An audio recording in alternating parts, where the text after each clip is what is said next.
है, कैसे काम करते हैं, क्या है। ऐसा नहीं कि हम इनको फाइनेंशियल की थोड़ी हेल्प की और हम घर में बैठ गए। हमें हमारे अपनी भेजे जानना चाहा, बड़ा सेटिस्फेक्शन हुआ काम देख के, इनका तरीका देख के हिसाब से। मगर जो ये काम करना चाहते हैं उनके पास ये फंड जो आता है वो इनसफिशिएंट है। तो मेरे ख्याल से बिहार शरीफ साहब को ज्यादा खुशी महसूस होगी।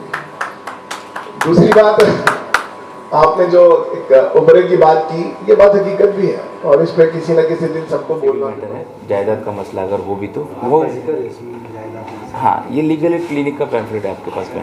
लीगल एड क्लिनिक का मतलब जायदाद का मसला, मैट्रिमोनियल डिस्प्यूट और कोई भी ऐसा डिस्प्यूट हो जिसके ऊपर मदद चाहिए या फिर गाइडेंस चाहिए। किसी का केस चल रहा है लेकिन उसको मदद नहीं मिल रही, गाइड नहीं पता, मतलब पता ही नहीं कि उनको करना क्या है, तो ऐसी जगहों पर हम जो है ना हमारे लॉयर उनको गाइड करते हैं कि उनके अपने मसले कैसे हल होंगे, उनके केसेस कैसे हैंडल किए जा सकते हैं। अगर केसेस कोर्ट में तो क्या स्टेज पर है, उसके आगे एक्सपेक्टेशंस क्या है और उसको कैसे हैंडल करना चाहिए। तो ये पूरा गाइडेंस जो है ना लीगल एड क्लिनिक के थ्रू चलता है। आखिरी सवाल, मैट्रिमोनियल में जो डिस्प्यूट होता है, जो फैमिली कोर्ट में मैटर चल रहा है, हम लोग मुंबई की family court, Belapur family court में एज अ पैनल NGO है, रजिस्टर्ड NGO है, तो हम वहाँ पे जो मैट्रिमोनियल डिस्प्यूट होते हैं तो काउंसलर के थ्रू उनकी डिस्प्यूट्स को सॉल्व करने की कोशिश की जाती है ताकि वो अपने जो फैमिली है उसको प्रॉब्लम्स को सॉल्व करें। अभी जी आपने कहा कि जो लोअर कोर्ट के चीफ जस्टिस है, मतलब जो चीफ जज होते हैं, उन्होंने आपकी ग्लोबल केयर को रजिस्टर्ड किया है और किस तरीके की बातें हुई और क्या चीज़ है? नहीं, देखो क्या है कि रिकग्नाइज़ किया गया है हमारे काम को, जिस तरीके से हम वेरीफाई करके सही लोगों को रिलीज़ करवाते हैं, ये कोर्ट भी इसको नोटिस में लेते हैं। तो चीफ जुडिशियल मजिस्ट्रेट ने इस बात को कंसिडर किया कि आपका काम अच्छा है और बाकी जजेस को उन्होंने सर्कुलर के थ्रू इन्फॉर्म किया कि अगर कोई ऐसा पर्सन हो जो फर्स्ट टाइमर है, नॉन हैबिचुअल है और उसको ज़रूरत है मदद की, तो आप ग्लोबल केयर को इसके लिए रेफरेंस में दे सकते हो। हाँ, बहुत अच्छा।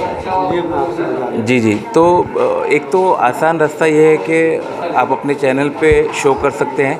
दूसरी चीज़ है कि ग्लोबल केयर फाउंडेशन का वेबसाइट है www.globalcarefoundation.com, ईजी है और पैम्फलेट्स हम लोग डिस्ट्रीब्यूट करते रहते हैं अलग अलग जगह पे, तो वेबसाइट के थ्रू से कांटेक्ट कर सकते हैं हम फर्म NGO को। तो इसमें कोई कंडीशन नहीं है कि कांटेक्ट करेंगे तो किसी भी चीज़ के लिए, लीगल मैटर के लिए आप कॉल कर सकते हो।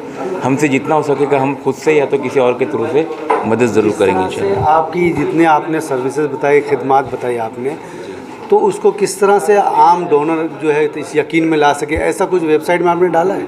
जी, वेबसाइट के अंदर डोनेशन का टैब है। देखो क्या है, ये सब चीज़ें ओकेशनली होती है, हम हर बार पैसा नहीं कर सकते ना। तो क्या था, हम कोई ख़ास ओकेशन में फ़ंड रेजिंग का कैंपेन करते हैं, रमज़ान वगैरह में ख़ास, बाकी टाइम पे सिर्फ हम लोग सर्विसेज पे फोकस करते हैं। तो ये पूरा साल हम सर्विसेज देते हैं और रमज़ान के महीने में हम ख़ास कर डोनेशन कलेक्शन का काम करते हैं। तो ये अब आने वाला रमज़ान है, इंशाल्लाह यहाँ पर लोग ज़कात और सदका काफ़ी अच्छे वॉल्यूम में निकालते हैं। तो हमारी कोशिश होती है कि कलेक्ट करें और इसको पूरा साल यूटिलाइज़ करें। ग्लोबल केयर की हेड ऑफिस और ब्रांचेस कहाँ पे, इस पर थोड़ा आप मुझे हेड ऑफिस फोर्ट में है, मुंबई CST स्टेशन से 2 मिनट के डिस्टेंस पे, अपोजिट शाइन रेस्टोरेंट। और इसका ब्रांच पुणे में है, पुणे कैंप में है और एक नासिक में है। तो तीनों जगहों पर ब्रांचेस है और मेन ऑफिस जो ऑपरेट होता है ये मुंबई से होता है। तो बाय कॉल और ईमेल के थ्रू हमसे कांटेक्ट कर सकते हैं, हम इंशाल्लाह ज़रूर रिप्लाई करेंगे। गुजारिश है कि ग्लोबल फाउंडेशन जो इतना अच्छा काम कर रहा है, नेक काम कर रहा है, इसमें इनका सपोर्ट करना बहुत ज़रूरी है। हम सिर्फ प्रोग्राम देखकर उसकी तारीफ़ करना में ठीक नहीं है, इसमें इनकी मदद करना, इनको सपोर्ट करना भी बहुत ज़रूरी है, क्योंकि इंसानियत के लिए काम जो कर रहे हैं ना, ये बहुत अच्छा काम है। और मैं आज पहली बार इस प्रोग्राम में आया हूँ, ये बहुत पसंद आया, इंशाल्लाह बहुत अच्छा प्रोग्राम है और हम लोग सब मिलकर इसमें कुछ ना कुछ से मदद करेंगे। और ख़ास तौर से मैं ग्लोबल फाउंडेशन केयर की जो टीम है उसको तहे दिल से मुबारकबाद देता हूँ कि इतना अच्छा तो इसमें काम कर रहे हो, तो अल्लाह उनको कामयाबी दे। गुजारिश करूँगा, रिक्वेस्ट करूँगा कि आप इस फाउंडेशन से जॉइंट होइए और अगर आप ख़ुद कर सकते हैं तो ख़ुद कीजिए, पर अगर क्योंकि आपके पास इतना टाइम नहीं है, आपके पास इतना वक्त नहीं है, बिकॉज़ अल्लाह ने आपको नवाजा है, ऊपर वाले ने आपको दिया है, तो एक ऐसी टीम ग्लोबल केयर फाउंडेशन के ज़रिए काम कर रही है, तो आप उनके ज़रिए अपना ये काम को अंजाम दे सकते हैं। और इंशाल्लाह अल्लाह पाक आपको इसका बहुत अजर देगा। ये बहुत बड़ा सवाब का काम है, ये बहुत बड़ा काम है। रमज़ान का मुबारक बरकती महीना आ रहा है।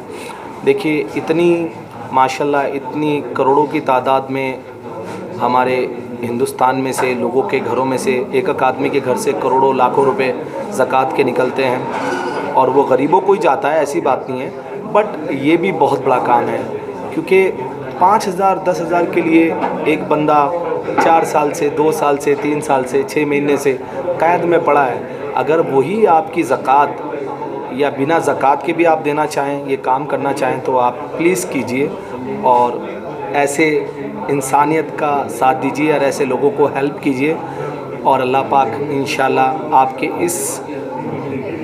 आपके इस अमल को कबूल अता फ़रमाए। और अल्लाह ताला जितने भी लोग कैदों में हैं, जेलों में हैं, उनको हिदायत दे, उनको तौफीक दे कि वो सही रास्ते पे आएँ और उनको जल्द से जल्द वहाँ से खुद भी नहीं कर सकते हैं, डॉक्यूमेंट्स नहीं है, मालूम नहीं है, लीगल सिस्टम पता नहीं है, वकील मालूम नहीं है। कम से कम इसी बहाने शायद हम कुछ समाज को वापस करेंगे। तो ग्लोबल केयर फाउंडेशन जो ये काम कर रही है, और इस जैसे बहुत सारे NGOs, अभी मुझे और भी लोग मिले जो नवी मुंबई में ये काम कर रहे हैं, और सब लोग कहीं पूना में, अमरावती में भी काम कर रहे हैं। मैं उन तमाम लोगों के हवाले से ये कहना चाहूँगा कि वो तो कर रहे हैं, हम समाज के एक बाशऊर शहरी के नाते हम क्या कर रहे हैं? क्या हमको लगता है बुरा वक्त हम पे नहीं आएगा? खुदा ना करे कि आप पे बुरा वक्त आए। इसीलिए ज़रूरी ये है कि हम अपने बुरे वक्त को टालने के लिए जो लोग बुरे वक्तों में हैं, बुरे हालात में हैं, उनकी मदद करें। तो मैं इनके वर्क को काबिल तहसीन समझता हूँ। इनके तमाम ज़िम्मेदारान को मुबारकबाद देता हूँ। और मैं समाज के तमाम ज़िम्मेदार लोगों से ये रिक्वेस्ट करना चाहूँगा कि सोसाइटी के लिए कुछ तो गिव बैक करो भाई, कुछ तो समाज को वापस दो। समाज से इतना कुछ लिए हो जिसकी वजह से आज नाम, शोहरत, इज़्ज़त, हर चीज़ आपके पास है, एक अच्छी ज़िंदगी आप गुजार रहे हैं, तो क्या आप बैठे बैठाए आ गई है? तो कुछ ना कुछ तो वापस करना चाहिए। तो कैदियों को रिलीज़ करना एक ऐसा प्रोजेक्ट है जिसमें मुझे लगता है कि वाकई आप समाज की एक बड़ी खिदमत कर सकते हैं। सो मैं इनको मुबारकबाद देता हूँ और जो लोग इसे